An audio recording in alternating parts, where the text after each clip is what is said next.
오늘 말씀은 누가복음 2장 1절에서 7절까지 말씀이 되겠습니다. 그때에 가이사 아구스도가 영을 내려 천하로 다 호적하라 하였으니 이 호적은 구레네오가 수리아 총독이 되었을 때에 처음 한 것이라. 모든 사람이 호적하러 각각 고향으로 돌아가매 요셉도 다윗의 집 족속이므로 갈릴리 나사렛 동네에 유대를 향하여 베들레헴에 하는 다윗의 동네로 그 약혼한 마리아와 함께 호적하러 올라가니 마리아가 이미 잉태하였더라. 거기 있을 그때에 해산할 날이 차서 첫 아들을 낳아 강보로 싸서 그 위에 뉘었으니 이는 여관에 있을 곳이 없음이러라. 아멘. 자, 오늘 말씀의 제목은 해산할 날이 차니 첫 아들을 낳았더라. 해산할 날이 찼다. 여러분들은 해산할 날이 차셨습니까? 한번 질문해 보고 싶어요. 여러분 해산할 날이 찼습니까? 아니면 인제 잉태되었습니까? 해산할 날이 찼어요.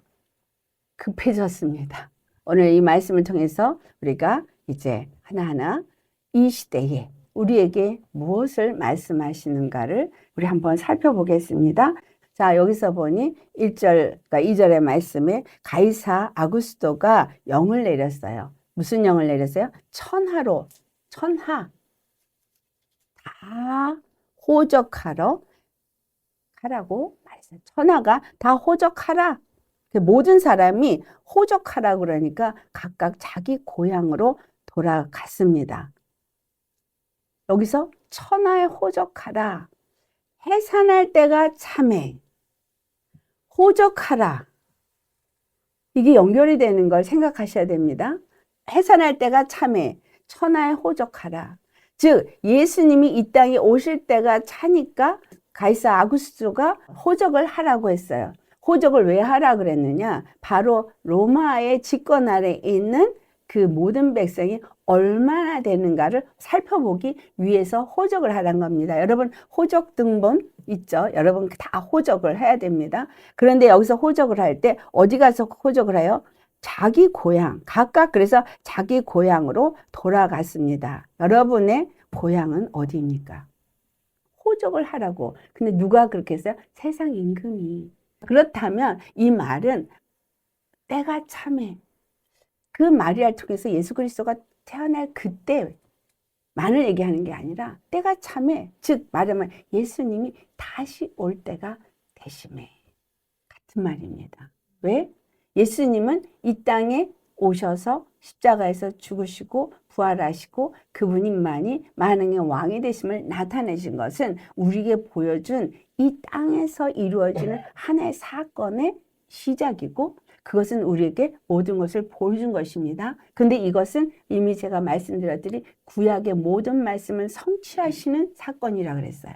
그렇다면 이 창세기로부터 시작해서 계시록까지 있어질 이 모든 말씀은 이 땅에서만 이루어질 일이고 이제 그 이후의 세상으로 주님이 우리를 인도하십니다. 그래서 우리를 그 이후의 세상으로 인도할 때 이 때가 찼다라고도 우리가 보아야 합니다. 자, 왜냐하면 이걸 셋으로 나눠서 생각을 할 때 구약의 말라기까지의 시대 또 예수님이 다시 태어나셔서 그 암흑과 같은 시대 속에서 태어나셔서 오셔서 그 모든 일을 시작하시고 마치시는 시대 그런가 하면 이 구약의 모든 말씀을 예수님께서 다 이루셨다라고 하시고 끝을 내고 그 다음에 다시 시작하시면서 이제 마칠 때가 되겠죠. 자, 그렇다면 이제 다시 시작하시는 그때가 참이에요. 근데 때가 찰 때 무엇이다? 세상의 임금이 호적하라라고 말했어요. 이거는 그렇다면 어떤 의미가 되냐면 온 천하가 한 통치권 안에서 호적을 해야 될 날이 온다라는 얘기예요. 정부가 준비해 놓은 것에 가서 다 자기가 거기에 어디에 사는 이름이 누구고 라는 걸 다 기록해야 돼요. 그래서 한 통치권 안에 들어간다는 이야기입니다. 이 한 통치권 안에 들어가는 이것이 여기서 분명하게 우리에게 말해주고 있는데, 그 한 통치권이라고 말하는 가이사 아구스토는 누구예요? 이건 세상 임금인 것을 말하고 있습니다. 세상 임금이, 너희는 다 천하의 모든 자들이 한 통치권 안에 있으니 너희들은 다 호적을 해라. 그러면 여러분은 어디에 가서 호적을 하시겠느냐라는 거예요. 이때에 요셉도 마리아를 데리고 호적을 하러 자기 집 베들레헴에 갔습니다. 왜냐하면 자기가 살고 있는 것은 나사렛이고, 그리고 나사렛이 아니지, 다른 곳에 어딘지 모르겠어요. 베들레헴으로 돌아갔어야만 하는 것입니다. 자, 우리에게 호적하라는 영이 내리고, 아직은 호적하라는 영이 내리지 않았다 할지라도 우리에게는 호적하라는 영이 내릴 날이 올 것입니다. 그럴 때 나는 내가 호적을 하러 이 세상 임금이 지시하는 대로 그것으로 향해서 갈 것이냐라는 거예요. 요한복음 8장 44절에 우리는 누구가 아비였다고 말하고 있어요? 거짓의 아비, 마귀의 자식이라고 표현되어 있습니다. 자, 그렇다면 세상 임금이 호적하라 그럴 때 거기에 다 호적을 하러 모이는 다 그 자들은, 다시 말하면 거짓의 아비, 마귀에게 속한 자들이 되어진다는 거예요. 그래서 그들은 요한복음 8장 44절의 말씀을 보면 그는 처음부터 살인한 자, 그리고 거짓말하는 자라, 그리고 그 자기가 하는 거짓말을 진리처럼 말하는 자라고 말하고 있습니다. 그런데 이와 같은 것들이, 자, 이 땅에 지금 사람들을 전부 다 그 자기 통치권 안에 들어오게 하려니까 진리를 믿고 진리를 따르는 것을 당연히 커트 해야 되잖아요. 그거를 왜곡시켜야 합니다. 그래서 끊임없이 이 땅 가운데 일어나고 있는 일은 뭐냐면 모든 것을, 거짓 것을 믿게 만드는 회유의 역사가 일어나고 있는 거예요. 여러분, 미디어가 거짓 뉴스를 드리는 거 이상하게 생각하지 마세요. 왜냐하면 그 자기네들 통치권 안에 하나가 되게 하려면 그들이 조정하는 대로, 그들이 주는 대로, 그들이 먹이는 대로 먹고, 그들이 주는 것대로 생각이 바뀌어야 돼요. 생각이 바뀌고 마음이 바뀌고 그들이 거기에 맞춰서 살아야 해요. 통치권은요, 왕과 백성의 관계이거든요. 그럼 왕은 백성들을 통치할 때에 왕의 권세 아래 모두가 굴복해야 돼요. 그렇죠? 그러려면 그의 말을 듣도록 해야 되는데, 이 세상 임금은 거짓의 아비니까 거짓말을 진리처럼 말하고 그 거짓을 진리처럼 알아듣고 그 거짓 것을 진리처럼 생각하고 살게 한다는 거예요. 이스라엘 백성의 구약에서 나타나고 있는 것은 여호와 하나님을 믿느냐 아니면 바알과 아세라를 믿고 다른 신들을 섬기느냐, 이것으로 이스라엘을 구별하셨습니다. 여호와 하나님을 섬겨야 된다는 것은 바로 그 여호와가 그들의 왕이시고 그들은 여호와의 백성이라는 것인데, 그들이 누굴 따랐어요? 세상 임금들을 섬기는 세상 이방인들의 신을 따르면서 바알과 아세라를 섬기고, 그 다음에 그모스 신을 섬기고 다른 많은 신들을 섬겼듯이 그들은 여호와를 버린 거가 되는 거예요. 그러면 그들이 누구의 소속이 되었냐면 바로 그들이 섬기는 바알과 아세라, 그들이 섬기는 그모스, 그들이 섬기는 그런 많은 그 신들의 소속이 되어지기를 자처한 거예요.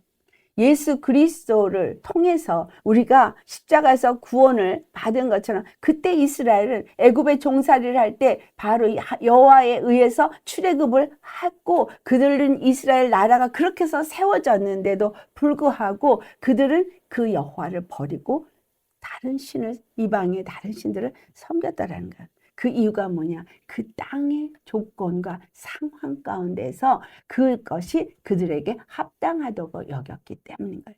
자, 오늘날 교회가 된 우리가 내가 예수님을 믿고 거듭나서 하나님의 자녀가 되었다, 예수님이 우리의 왕이 되시고 나는 그의 백성이 되었다라고 입으로는 말하는데, 우리가 정말 왕이신 그 예수님 안에서 통치를 받는 온전한 그의 백성으로서 살고 있느냐 하면, 우리가 생각하기를 이 땅에서 사는 조건 속에, 환경 속에서는 이게 합당해 하면서 우리는 그것을 내가 취하더라는 거예요. 이것이 합당하다고 취하더라는 거예요. 그것이 바로 창세기 6장에 나타나는 하나님의 아들이 세상의 딸의 아름다움을 보고 그것을 취해서 그들과 연합해서 그것을 결혼했다고 표현해요. 연합해서 하나가 되었다. 한 몸이 되었다라는 거예요. 우리가 영적으로 여호와를 버리고 예수님을 버리고 이 세상에 다른 것을 취할 때는 그것과 하나가 되는 거예요. 그 영과 하나가 되는 거예요. 이스라엘을 향한 하나님의 그 진노가 그들에게 어떻게 말하고 있어요? 너희가 내게 묻지 않고 내 영으로 인도함을 받지 않았다라는 말이에요. 우리가 이 땅에 지금 예수님을 믿었으면 소속을 분명하게 해야 합니다. 하나님께 속한 이스라엘 백성이 되어 있어야만 하고, 그러면 그들은 하나님의 영의 인도함을 받고 하나님 여호와께 모든 걸 물었어야 하는 것처럼, 우리가 예수 그리스도의 영으로 거듭난 사람이라면 우리는 예수 그리스도의 영으로 모든 것을 묻고, 그리고 예수 그리스도의 영으로 인도함을 받아야 하는 거예요. 그런데 교회가 정말 그러하냐는 거죠. 때가 참에 아이를 낳을 때가 됐는데 교회는 어떠냐니까, 어디에 호적을 하러 가느냐 이거예요. 정말 내가 누구에게 속했다고 가서 호적을 하러 가고 있는, 나는 예수님께 속했어요, 하나님이 나의 하나님이십니다 라고 입으로는 말하는데, 실제로 우리 마음 안에 주인이 누구냐 할 때 주인은 내가 돼 있어요. 내가 되어 있다는 얘기는 나의 주인, 이 옛사람의 주인이 되어져 있으면 이 옛사람의 주인은 마귀거든요. 그러니까 마귀에게 속한 자가 되고 마귀에게 호적을 하는 거예요. 여기 호적을 하러 갈 때 어떤 상태에서 갔다고 말해요? 마리아가 잉태되어진 상태에서 호적을 하러 갔어요. 자, 우리에게 생명이 주어졌어요. 예수님의 생명이 우리 안에 주어져 있어요. 우리는 잉태한 자예요. 잉태를 했는데 여러분은 그 잉태를 어떻게 했어요? 어떻게 잉태했나? 내가 예수님을 어느 날 영접을 했으니까 잉태를 했지. 아니요. 여러분, 전에도 제가 말씀드렸던 걸 다시 한번 말씀을 드립니다.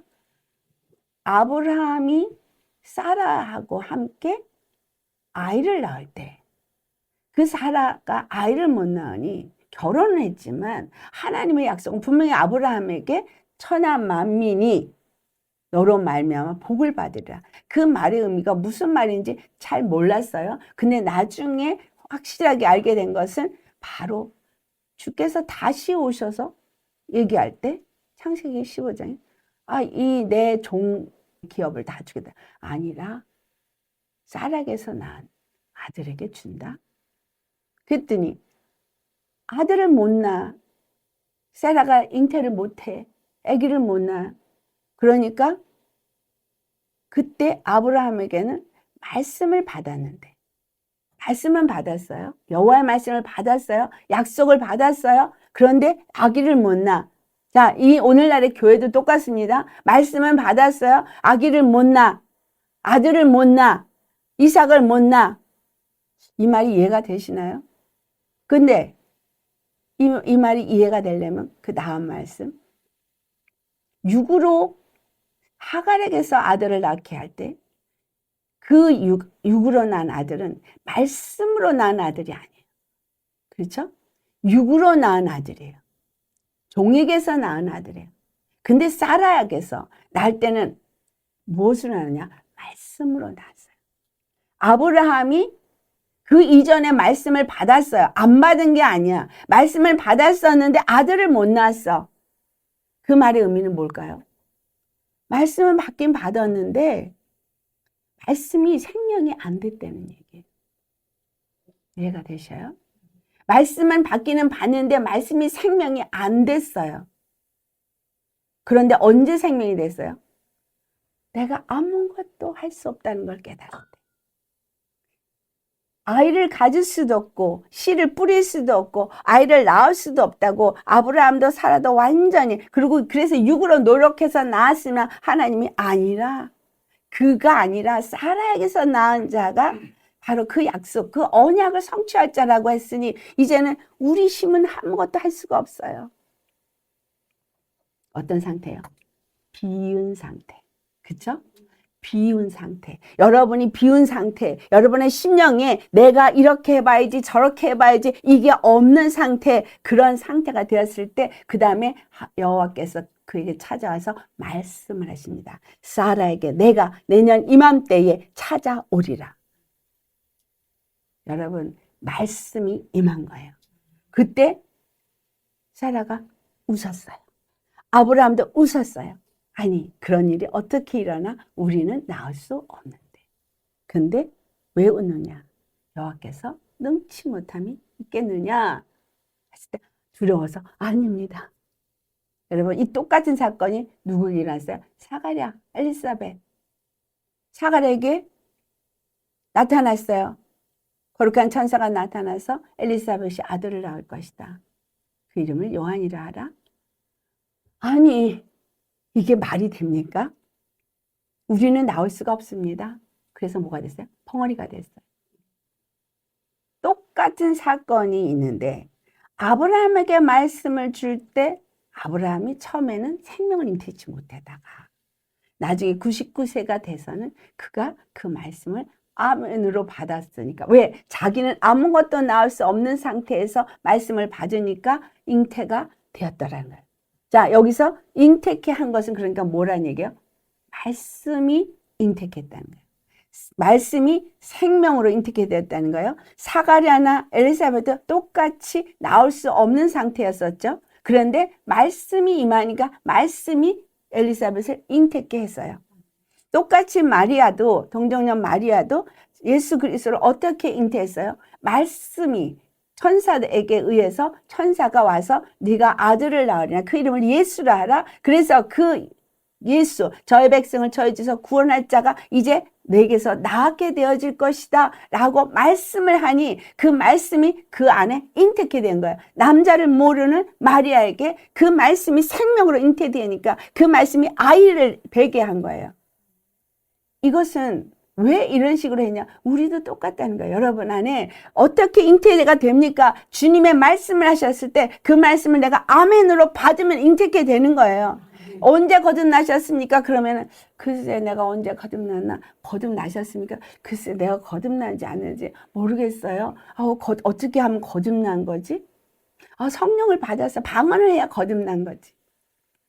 거듭남은 어디서 일어나는 거예요? 그러니까 말씀을 아멘으로 받을 때. 예수 그리스도가 당신의 죄를 위해서 십자가에 죽으셨다는 사실을 2024년 전에 와서 당신의 죄를 위해서 십자가에 죽으시고 당신을 구원하시고 거룩하게 하시고 의롭다 하시고 하나님의 자녀로 삼았습니다 라는 이 말을 아멘 이렇게 받으면은 그때의 그 말씀이 내게 들어와서 잉태되어지는 것이라는 거예요.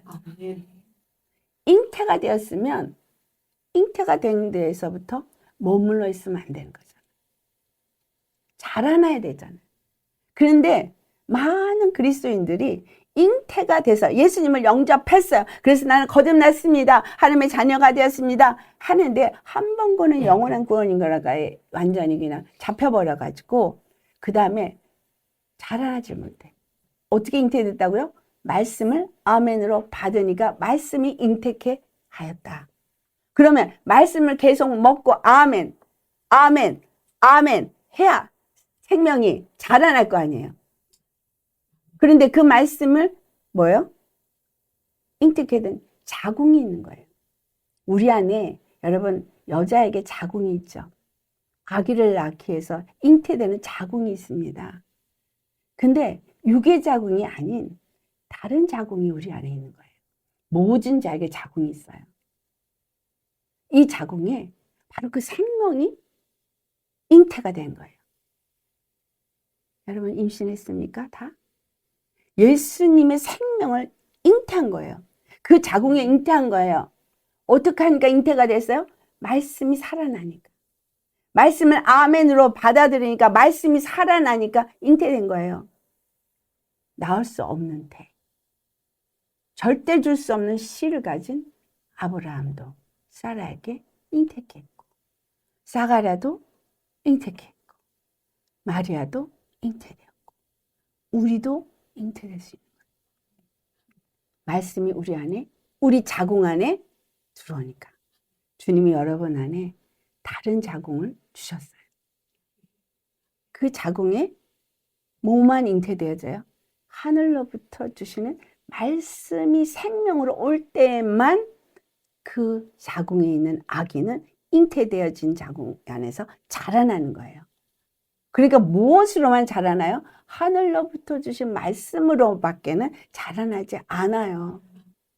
아이를 낳을 때가 됐다고 마리아는 말해요. 때가 참해. 정말 내가 아이를 낳을 때가 됐냐 이거예요. 내가 그리스도의 교회인데 아이를 낳을 때가 됐냐 이거예요. 분명히 뵌 건 맞는데, 교회가 생긴 건 맞는데, 교회에서 도대체 어떤 아이를 낳냐 이거예요. 그동안 열심히 이스라엘은 무슨 아들을 낳았어요? 종의 아들, 하갈이 낳은 아들을 열심히 낳았어요. 그것은 하늘로부터 주신 말씀으로 그들이 율법을 받았지만 그 율법이 하늘로부터 아버지께서 주신 말씀은 맞는데 그 말씀이 온전히 생명으로 그들에게 임한 것이 아니라 그 말씀이 육체의 예법으로 임하니까 육체 사람으로만 잉태되어지는 거예요. 자궁이 2개라 그랬어요.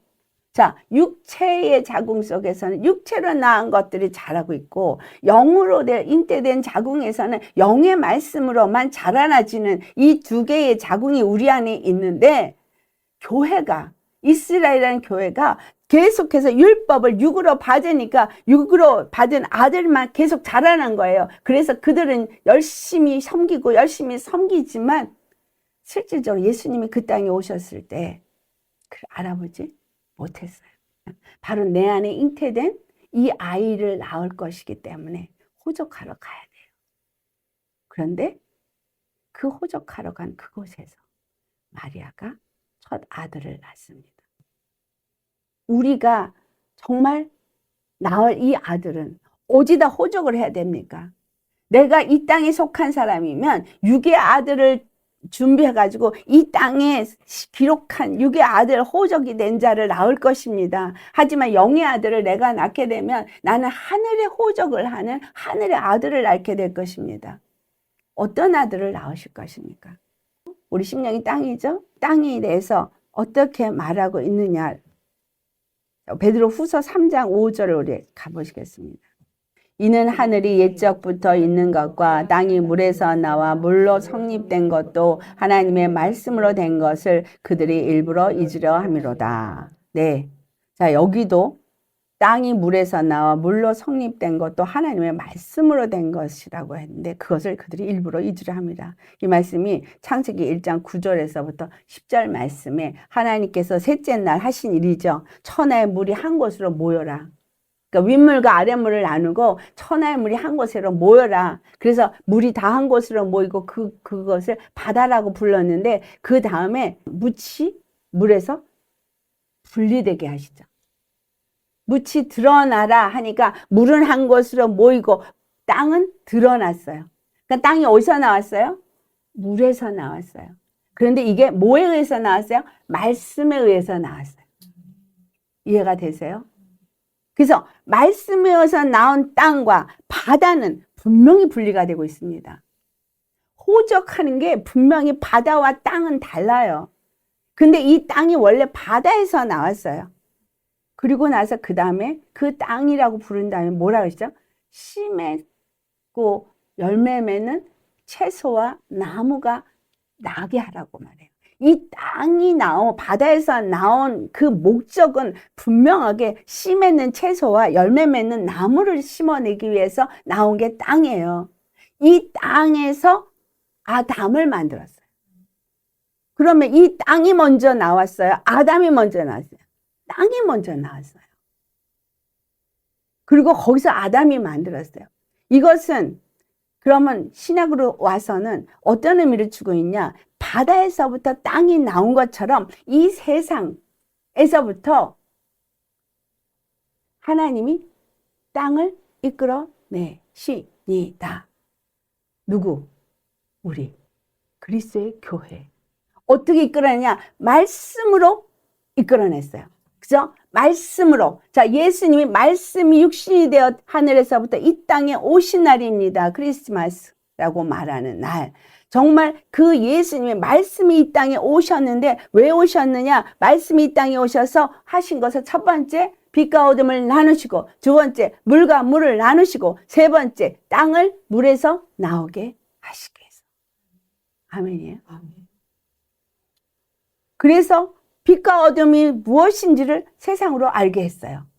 이 땅에 오셔서 세상의 사람들에게 생명의 빛이 되시는 것을 알게 했어요. 독생자의 영광인 것을 나타냈어요. 그 영광이 우리에게 나타남으로 인해서 우리가 스스로 사는 자의 그 영광을 보고 살 수 있는 길이 세웠다는 것을 말씀으로 나타냈고 이적과 표적으로 나타내셨어요. 그리고 사람들에게 그 예수님이 입에서 나오는 진리의 말씀, 하나님으로부터 나오는 모든 말씀은 하나님께로부터 주신 말씀이며 구약에 있는 모든 말씀들을 갖다가 그 모든 말씀을 다 말씀하시면서 그들로 하여금 이 말씀이 그들이 그동안 가졌던 율법, 그 율법을 지키고 행해야 된다고 생각했던 그 모든 그런 말씀에서 다른 것을 깨닫습니다. 율법 중에 가장 첫 번째 계명 뭡니까? 가장 중요하고 귀한 것이 뭡니까? 라고 질문할 때 그것이 바로 신명기 6장 4절의 말씀을 먼저 말씀하시고 마가복음 12장 29절로부터 31절까지의 말씀이에요. 주 너의 여호와, 그쵸? 주 엘로힘, 이스라엘아 들어라. 여호와는 전능한 하나님, 오직 유일하신 단 한 분 여호와이시니라. 그 말을 먼저 하셨어요, 예수님은. 그러므로 인해서 너희는 마음을 다하고 뜻을 다하고 목숨을 다하고 힘을 다해서 주 너의 하나님을 사랑하고 또 내 이웃을 내 몸과 같이 사랑해라.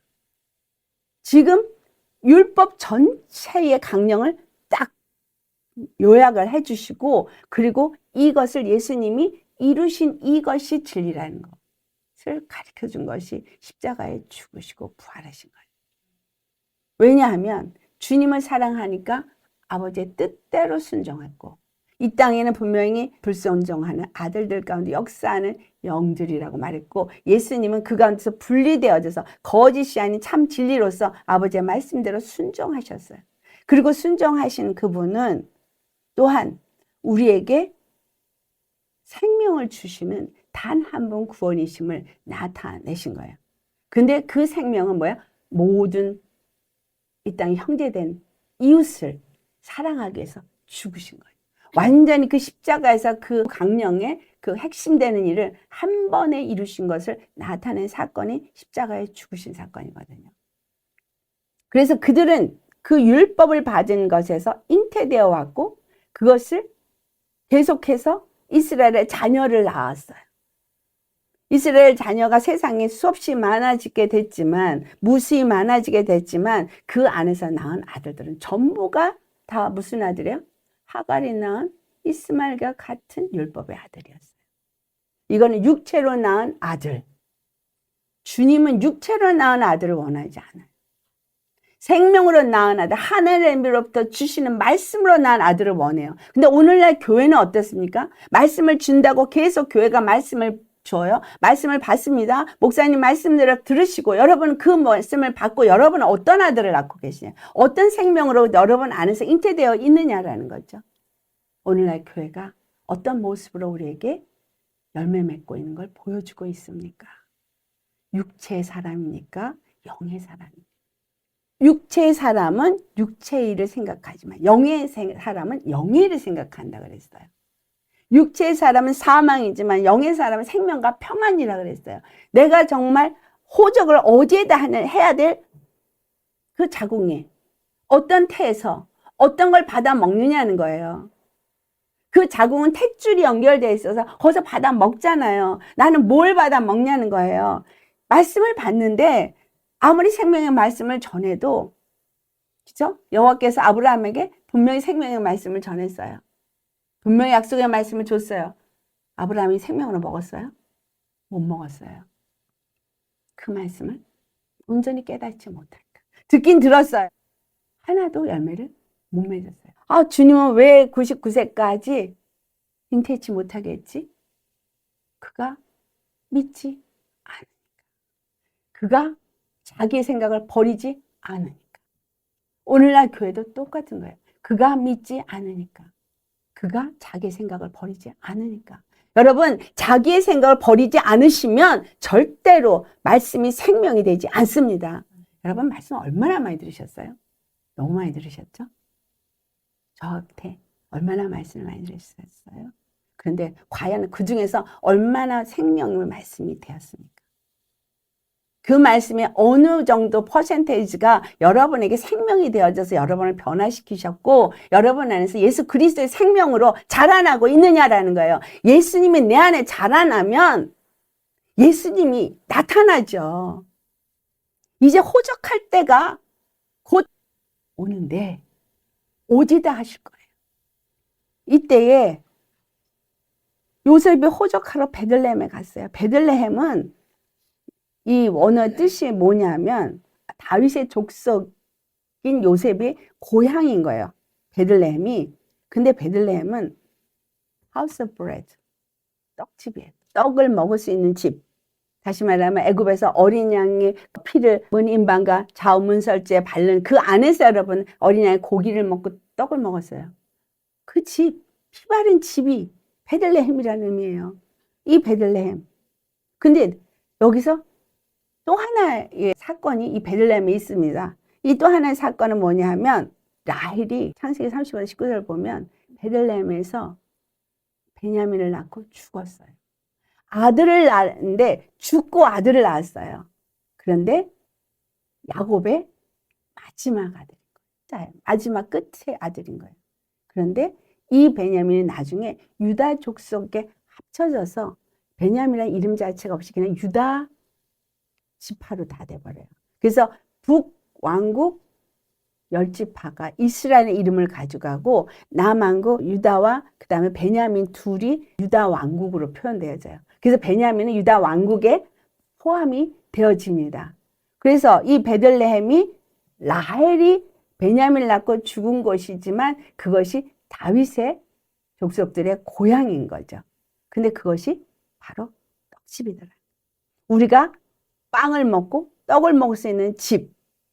이것이 세상적으로는 땅을 넣고 밥을 먹을 수 있는 집. 그러면 예루살렘에 가야 여호와 하나님을 만나지 라고 이스라엘 사람은 생각하는 곳인 거예요. 근데 우리는 바로 이 떡집이 누구예요? 예수 그리스도.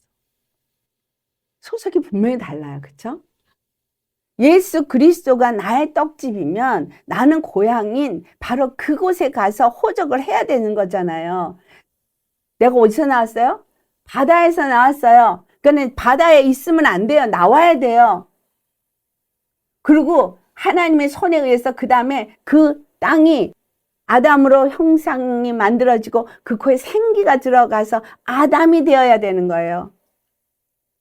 흙으로 지어진 내가 육체의 사람으로 그대로 있으면 안 되고 하나님의 성령을 받아서 그 하나님의 영에 의해서 여러분은 생명이 되셔야 돼요. 아담이 되어야 그 다음에 생육하고 번성하고 땅에 충만하고 정복하고 다스리라는 말이 그 다음에 나옵니다. 이 모든 것을 이루기 위해서 예수 그리스도가 이 땅에 오신 거예요. 우리는 분명히 선택을 하세요. 육적인 사람으로서 그 태에서 그 말씀을 먹고 있느냐, 말씀을 먹되 지식으로 받아 먹느냐, 아니면 그 말씀을 영으로 생명으로 받아 먹느냐에 따라서 어느 자궁에서 내가 잉태가 어떤 식으로 나타나고 있고 어떤 식으로 아이가 자라고 있느냐라는 거예요. 내가 찬다는 얘기는 마리아가 예수 그리스도를 낳은 것만 말하는 게 아니라 다른 아이가 나올 수 있는 때도 마찬가지인 거예요. 라헬은 거기서 죽었어요. 그리고 마리아는 첫 아들을 낳았어요. 라헬이 죽어야 되는 이유가 뭘까요?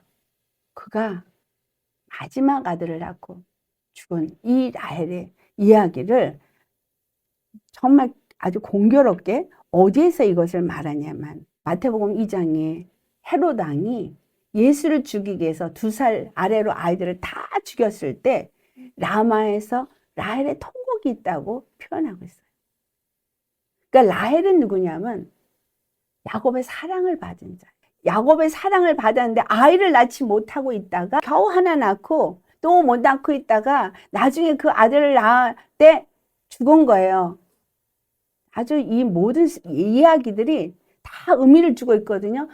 첫 번째 아들을 낳는데 두 번째 아들을 낳을 땐 죽은 거죠. 근데 이것을 예레미야가 말했고 그것이 신약에서 그 헤로드 왕에 의해서 2살 아래 아들이 다 죽을 때 해필이면 왜 라헬의 통곡, 아이 때문에 통곡한 이야기, 예레미야가 얘기한 이야기를 왜 그때 말하냐라는 거죠. 예수 그리스도가 그때 태어났어요.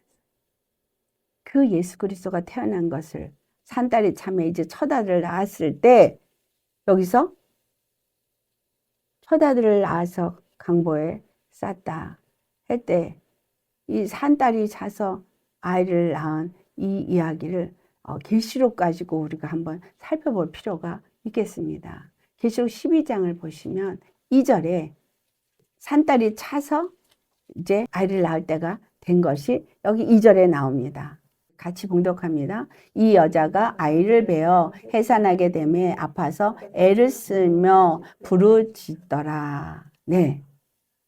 해산할 때가 돼서 아파서 부르짖더라. 구로하더라. 교회가 이렇게, 그러니까 이스라엘이 지금 그 고통 속에서 이제 예수 그리스도를 낳아내는 그 일이 400년 동안의 어려움 속에서 있었던 거예요.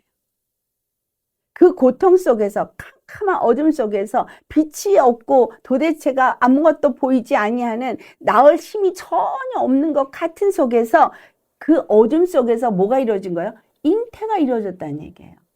아시겠어요? 그 어둠 속에서 도무지 있을 수 없는 어둠 속에서 세례 요한의 잉태도 이루어졌고 그 캄캄한 어둠 속에서 마리아의 잉태도 이루어진 거예요. 잉태가 언제 이루어졌다고요? 캄캄할 때, 소망이 보이지 않을 때, 도무지 길이 보이지 않을 때. 여러분의 인생에서 도무지 난 소망이 안 보여. 난 그냥 캄캄해. 그냥 아무것도 빛이 없어. 낙심밖에 없어. 라고 할 때 주님은 잉태 역사를 하신다는 거예요. 어떻게? 말씀을 주셔서.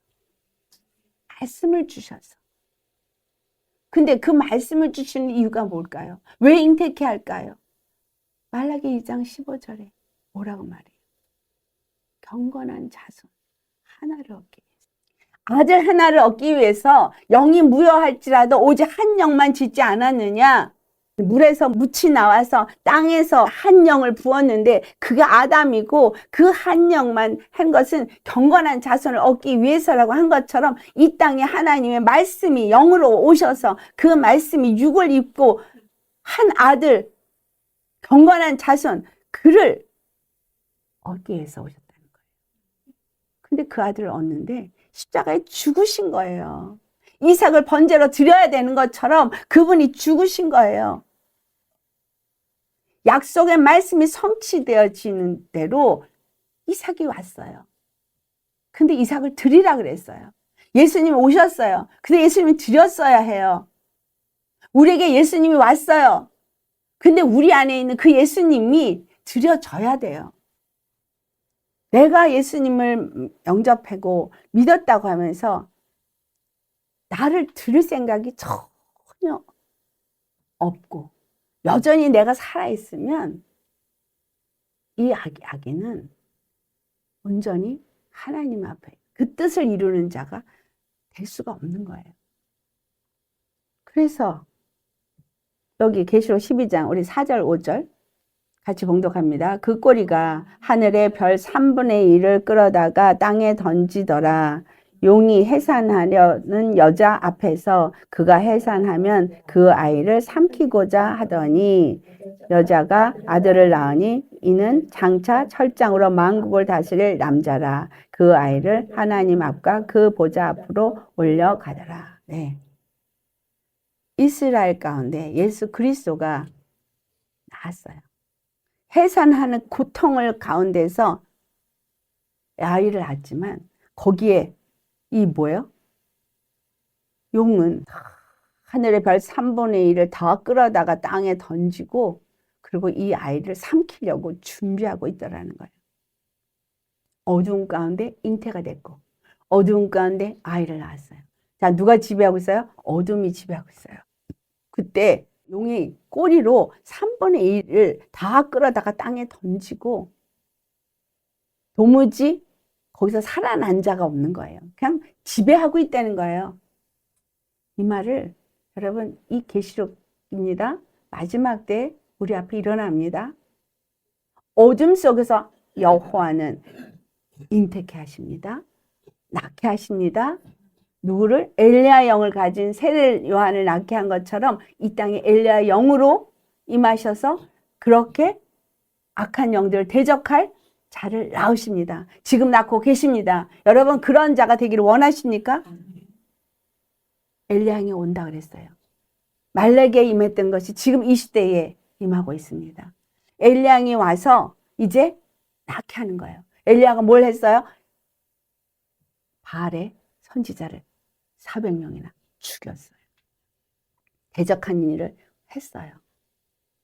그러나 주님은 잉태케 하시고 낳게 하시는 일을 하시더라고요. 그가 아무리 지키고 있고 아들을 낳으면 죽이려고 삼키려고 으르렁거리면서 본다 할지라도 주님이 그 아이를 하나님 아까 보좌로 올려가셨더라. 이건 뭐가 한 일이에요? 생명이 한 일이에요. 생명이 한 일이에요. 우리 안에 생명이 있는데 내가 이 생명을, 교회가 이 생명을 가지고 아들을 낳으려고 할 때 누가 삼키려고 기다리고 있다는 거예요. 내 주위에 이 더러운 영들이 삼키려고 기다리고 있는 거예요. 그러니까 여러분한테 굉장한 미혹이 일어나고 있어요. 지금 이 땅에 엄청난 미혹이 일어나고 있습니다. 거짓 것을 믿도록 미혹하고 있어요. 무엇이 참이고 무엇이 거짓인지 분별이 안 되고 있어요. 빛과 어둠이 분별이 안 되고 있어요.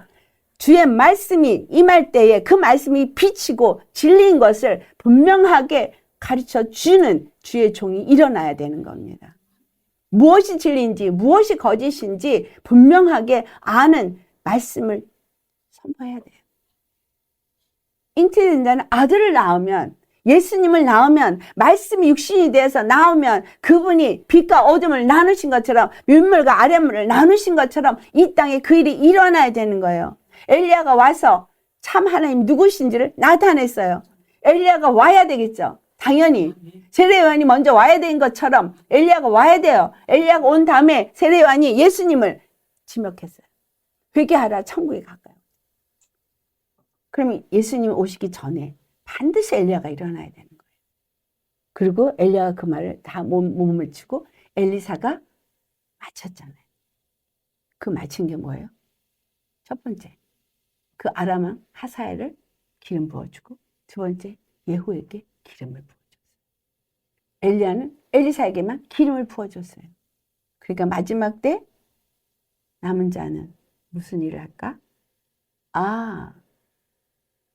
바로 그 세상 임금을 세우는 일을 한다 해요. 저 그리스도가 일어날 거예요. 그 다음에 또 하나는 뭐예요? 예후를 기름 부어서 세우더라. 예후가 한 일은 뭐예요? 이세벨을 죽였어요. 웬만한 기름 부음과 강단이 없이는 그 일을 할 수가 없죠. 그러니까 엘리야의 기름 부음이 엘리사에게 부어지고 엘리사의 기름 부음이 예후에게 부어지니 예후가 이세벨을 진멸하더라. 이 땅에 남은 자는 바로 그 예후에게 임했던 영을 받은 것처럼 엘리야에게 임한 영이 엘리사에게 예후에게 가서 이세벨을 죽이게 하는 사건을 일으킨다는 거예요. 이 말씀을 여러분 정말 잘 쫓아가셔야 되는 거예요. 왜냐하면 지금 내가 아이를 해산을 할 능력이 없어. 왜? 그냥 잉태가 되긴 됐는데 얘가 지금 힘을 못 써. 아직 만삭이 안 됐어요. 아직 태어나게 하지도 못하고 있어. 그러니까 여기 예수님을 낳았을 때는 장차 철장으로 만국을 다스릴 남자를 낳았는데 이 여자가 교회잖아요. 이스라엘이죠. 구약으로 치면. 그러면 신약으로 치면 그리스도의 교회예요. 그럼 그리스도의 교회인 우리가 철장으로 만국을 다스릴 아들을 낳는 거예요. 그러니까 마리아가 첫 아들을 낳는 그 시대가 호적할 때하고 딱 맞닥뜨려서 이루어진 것처럼 우리가 이 시대 가운데 아들을 낳으셔야 되는 거죠. 근데 그 아들은 말씀이 생명으로 잉태될 때 우리 태 속에, 아니 자궁 속에 잉태가 됐고, 그 다음에 그 탯줄을 통해서 말씀을 계속 공급받을 때 자라나고 있고, 그래서 아들을 낳아야 되니 말씀이 계속 생명으로 먹어야 되는 거잖아요. 지식으로 먹으면 어디로 가? 이스마엘을 낳는 거죠. 그래서 아들을 낳았을 때 예수님을 데리고 시므온한테 갈 때 그 예수님은 첫째 아들이기 때문에 첫 아들은 거룩한 자고 하나님의 것이잖아요. 그래서 데리고 갑니다. 그때 시므온이 나타나서 예언을 하죠. 바로 나를 구원해 주심에 감사합니다부터 찬송을 해요. 왜? 여호와의 구원을 보기 전까지는 죽지 않는다고 했기 때문에. 근데 여호와의 구원을 드디어 봤다는 거예요. 예수 그리스도가 아기 예수로 자기 품 안에 왔지만 이 아기 예수가 여호와의 구원을 자기가 보았다라고 말하면서 그 여호와의 빛이 임했음을 찬양하고 영광을 돌립니다.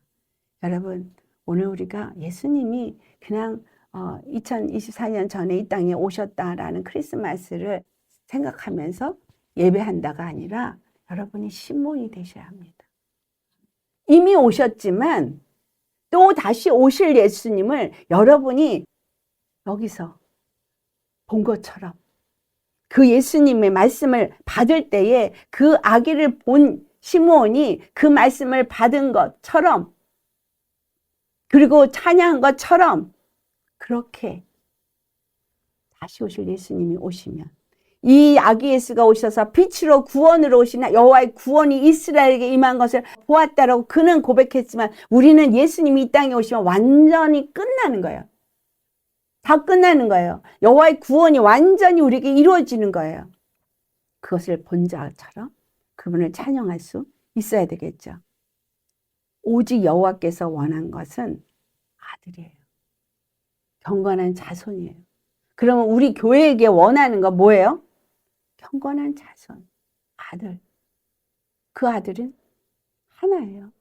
많은 게 아니라 예수 그리스도. 우리는 그 아들 안에서 한 몸이 된 교회예요. 내가 그 말씀을 생명으로 받아서 그 예수님이 내 안에 잉태되어져서 여러분이 다 뭐가 돼야 되는 거예요? 마리아가 돼야 되는 거예요. 예수님을 다 낳아야 되는 거예요. 자기 백성을 저희에서 구원할 그 자이신 예수님의 잉태가 내 안에 이루어졌습니다. 그러면 우리에게서는 예수님이 나아져야 돼요. 할렐루야.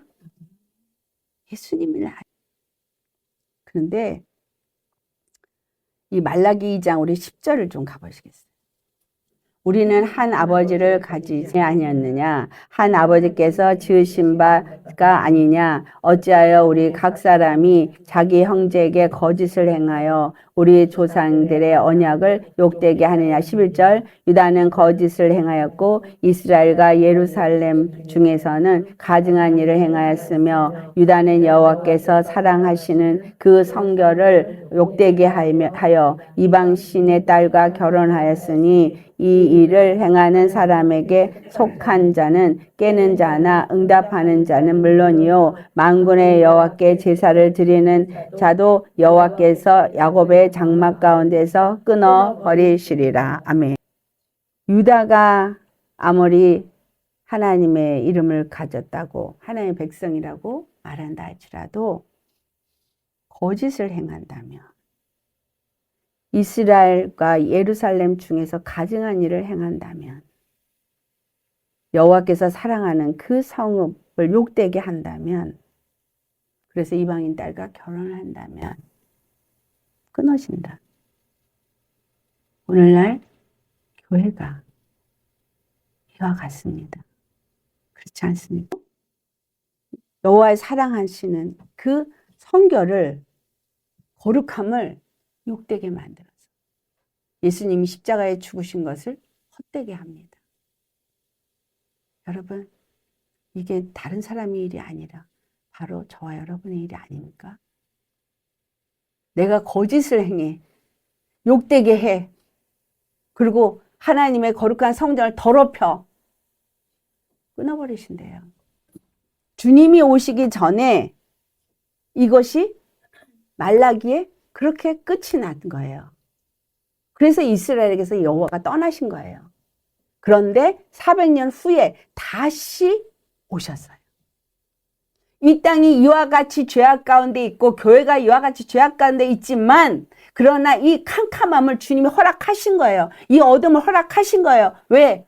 그 가운데 주님은 유다를 원해서도 아니고 그들을 통해서 일을 이루시겠다도 아니었기 때문에 바로 예수 그리스도를 통해서 일을 이루시는 새로운 일을 시작하시기에 우리 이 어둠 속에서 주님은 세례요한을 일으킨 것처럼 엘리야 영으로 일으키는 사람이 있어요.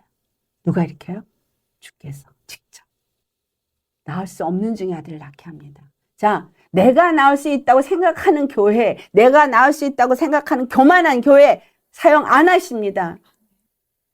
주님의 영으로 하지 않고 나는 아무것도 할 수 없습니다. 여기서 세 가지 중요한 거. 첫째, 거짓을 행하지 않아야 돼요. 둘째, 뭐 했어요? 이방신의 딸과 결혼하지 않아야 돼요. 그러니까 세상과 창세기 6장에 나온 거 세상 것과 결합되면 안 돼요. 여호와의 성전을 정결한 성전을 더럽히면 안 돼요. 온전히 회개되어야 돼요. 이 어둠 속에서 무슨 역사가 일어나냐? 회개 역사가 일어난다는 얘기예요. 회개 역사 속에서 이게 이루어지는 거예요. 회개 역사 속에서 이루어지는 거예요. 거짓을 행했던 내가, 위선을 행했던 내가, 교만하면서 하나님을 만홀히 여겼던 내가 회개를 했을 때 거기서 주님이 하나님의 영으로, 엘리야의 영으로 우리를 일으켜서서 그것들을 대적하게 하는 거예요. 이세벨에 의해서 세워진 바알을, 그 아세라를 대적하게 하신다는 거예요. 깨끗게 하셔야 하는 겁니다. 두 번째, 세상과 타협하면서 교회라는 이름으로 이세벨을 낳는 육체의 아들을 끊임없이 낳고 있던 교회를 주님이 멸하신다는 거예요. 뒤집어 엎으실 겁니다. 그리고 일으키실 거예요. 새로운 교회를. 새 교회를 일으키세요. 세 번째, 내가 거룩하다. 내가 하나님의 전이다 말하십니까? 그런데 어떻게 성령이 벨리아와 함께 하냐 이거예요. 우상이 우리 안에 있는데 어떻게 하나님이 우리를 사용하실 수가 있습니까? 그 정결함이 더럽혔다는 거예요. 더러운데 그 입으로 찬양하는데 받으십니까? 더러운데 주님이 무엇을 받겠어요? 안 받는다고 말하고 있어요. 끊어버린다고 그랬어요. 끊어버리십니다. 가차없이 지금부터 주님은 반드시 일을 행하시는데 이 어둠 속에서 뭘 하셔요? 나누시는 일을 하십니다. 여러분 확실하게 구분되세요. 확실하게 호적하시기 바랍니다. 내가 아직도 세상 거 버리지 못하고 있고 우상이 있습니까? 쳐서 복종하고 회개하셔야죠. 죽기 길을 쓰고 죄와 싸우셔야죠. 절대 이런 사람은 구원 못 받습니다. 그냥 예수님 나의 구주였습니다 라고 교회 다니면 구원받는다고 생각하지 마세요. 주님은 우리를 떠나지 않아요. 근데 우리가 떠날 거예요. 왜? 환난 중에 그걸 이길 힘이 없어요. 애를 낳을 힘이 없어요. 생명력이 없기 때문에 애를 낳을 수 없어요. 그래서 돈을 사랑함으로, 세상을 사랑함으로, 세상과 짝함으로 다 나가는 거예요. 교회 생활, 종교 생활, 구원 없습니다. 하나님이 하늘로부터 주신 생명의 말씀을 먹고 그 말씀에 순종하며 죽기 길을 쓰고 정말 예수님만 나타내기 위해서 그 생명을 내 안에 채우기 위해서 그렇게 주님 앞에서 온전히 그분을만을 왕으로 모시고 그의 백성이 된 자가 아니라면 구원 없어요. 계시록 22장 14절을 같이 봉독합니다. 그 여자가 큰 독수리의 두 날개를 받아 광야 자기 곳으로 날아가서 거기서 그 뱀의 낯을 피하여 한 때와 두 때와 반 때를 양육받음에. 네, 분명히 양육받는 시간이 있어요. 이 양육받는 시간이 도대체 뭘 하는 시간이냐? 양육받을 때 뭐였죠? 독수리의 두 날개를 받는다 해서 성령을 받아야 돼요. 성령을 받지 않으면 광야로 우리는 나가야 돼요. 이 세상의 시리, 도시에 있으면 안 돼요. 광야, 외딴 곳, 낯선 곳, 거기서 여호와만 의지하는 곳. 그렇죠? 자, 11장 가세요. 11장 1절과 2절 말씀 같이 봉독합니다. 또 내게 지팡이 같은 갈대를 주며 말하기를 일어나서 하나님의 성전과 제단과 그 안에서 경배하는 자들을 측량하되 성전 바깥 마당은 측량하지 말고 그냥 두라. 이것은 이방인에게 주었은즉 그들이 거룩한 성을 42달 동안 짓밟으리라. 예, 한 때와 두 때와 반 때, 3년 반이라고 얘기하는 때도 있고 또 42달이라고 얘기하는 때도 있는데 이게 한때, 때, 반때. 뭐 하는 때에 보니까 성전을 측량할 때. 측량한다는 얘기는 뭐예요? 왜 측량해요? 그냥 측량해요? 측량 왜 해요? 세우기 위해서 측량하지 않아요? 측량을 하면 세우기 위해서 측량도 하고 세웠기 때문에 제대로 됐나도 측량합니다. 주님이 허락한 이 시간 속에서 분명히 한때와 둔때와 반때 양육받는다. 그래서 교회가, 여기 여자가 교회가 못을 베서 뱀의 낯을 피하여서 양육받는데 광야에서 양육을 받아요. 이스라엘 백성들이 광야에서 양육을 받았죠. 모세에게 속하여서 불기둥과 구름 기둥 가운데서 여호와가 주시는 하늘의 말씀만 먹고 그래서 그들을 시험할 때 그들이 떡으로만 사는 것이 아니라 여호와 입에서 나오는 말씀으로 산다고 한 그 말씀으로 훈련받은 거죠. 그리고 그 나머지는 이방인에게 짓밟히도록 내버려 두었다는 거예요. 여러분, 우리가 주 안에서 해야 할 일은 주님의 관점은 경건한 자손을 낳는 교회입니다. 그래서 이 교회는 아들을 낳는 교회는 영적 전쟁을 치러야 해요. 아멘. 자, 계시록 12장 다시 가서 17절. 네, 같이 봉독합니다. 용이 여자에게 분노하여 돌아가서 그 여자의 남은 자손 곧 하나님의 계명을 지키며 예수의 증거를 가진 자들과 더불어 싸우려고 바다 모래 위에 서 있더라. 누구하고 싸운다 그랬어요? 여자의 남은 자손. 예수 그리스도 안에서 낳아진 교회가 낳은 남은 자손이 있어요. 그 남은 자손과 싸우는데 그 남은 자손은 하나님의 계명을 지키고 예수의 증거를 가진 자들이에요. 예수의 증거가 뭐예요? 십자가의 할례를 내 심령에 가진 자일 거예요. 뭐와? 하나님의 계명을 말씀을 지키는 자인가? 말씀을 늘 받은 대로 지키고 순종하는 자요. 예수님의 그 십자가의 할례가 늘 심령에 있는 자와 싸운다는 거예요. 다른 사람들은 이미 다 밥이 됐으니까 싸울 필요가 없어요. 다만 여호와의 계명을 지키고 그 예수님의 그 증거를 가진 자들은 무너뜨리려니까 싸우는 거죠. 이 땅에 남은 자가 많을까요? 스가랴 선지자가 말한 것처럼 3분의 1밖에 안 된다고 말하고 있어요. 여러분, 내가 하나님의 아들이 되어서 천국에 갈 소망을 확실히 갖고 있으니까 그러면 싸우셔야 되죠. 하나님의 계명을 가진 자가 되어야죠. 예수님의 증거가 나한테 있어야 되는 거죠. 그런데 입으로만 해서는 안 되는 거 오늘 분명히 말라기서에서 주님이 말씀하셨습니다. 끝나셨던 것 같았던 그 하나님이 왜 끝났느냐? 다시 시작하고 그것을 끝내셨는데 또 다시 시작하시는 그 일이 반복해서 똑같은 일이 된다는 거죠. 그런데 신약에서 말씀을 보니 자, 이 교회가 끝난 것 같았었어요. 기독교인이 말살이 됐던 것 같았었어요. 근데 다시 시작되고 있죠. 한 사람을 통해서 내려오고 한 사람을 통해서 내려오고 한 사람을 통해서 내려온 것처럼 이 시대에 그 씨는 꺼지지 않아요. 그루터기는 하나님은 남겨놓으셨어요. 그런데 그 그루터기는 남아있지만 캄캄한 어둠인 거예요. 어둠 속에서 예수님이 오셨던 것처럼 이 어둠 속에서 하나님은 엘리야 영을 가진 자를 세우십니다. 여러분 어떤 자 되시고 싶으세요? 엘리야 영을 가진 자가 되고 싶으십니까? 그러면 주님이 보시기에 그 엘리야 영을 붓고 내가 저를 통하여서 내 일을 이루리라. 저 이세벨과 내가 싸우리라. 저를 통해서 내가 이세벨과 싸우게 하리라.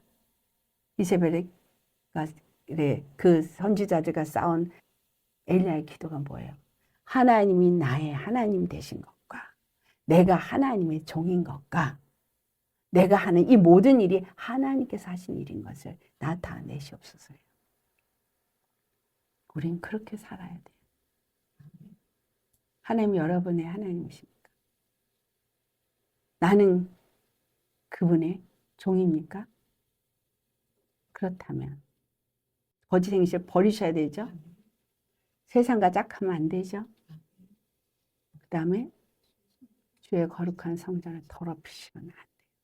정결케 하셔야 합니다. 정결하셔야 합니다. 얘기했죠. 회개는 사는 길이다. 회개는 치유받는 길이다. 회개는 회복되는 길이다.